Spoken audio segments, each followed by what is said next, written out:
All right, so you come in the what used to be a porch, the front door.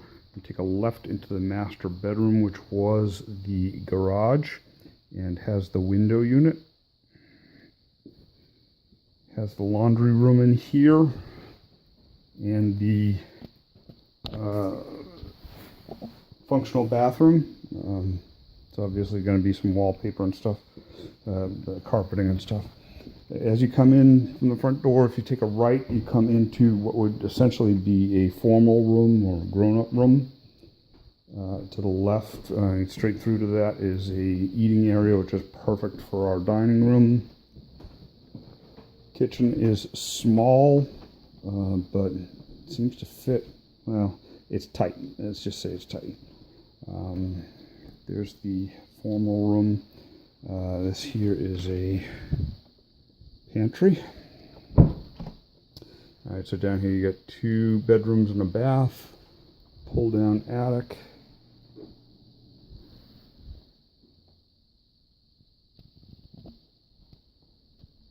Very little storage. This was the master, I believe. Those are 2 closets, neither one of which, 3 closets, neither one of which are very big.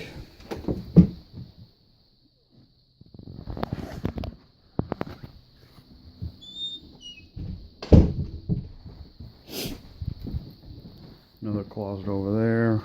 There's a linen closet.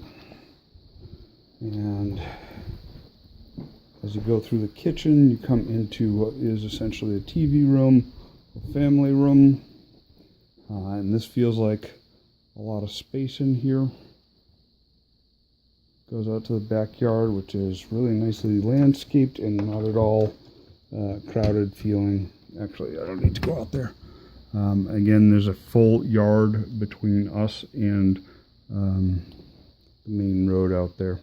Oh, when I go out here, I do want to point out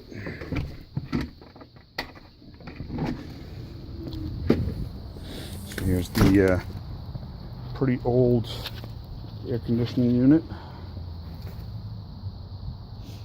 There is a well irrigation system, and the Rainbird is the irrigation system.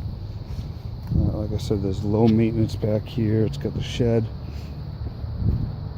There is no architectural review board, so in theory, if we wanted, here's our garage slash master bedroom is here.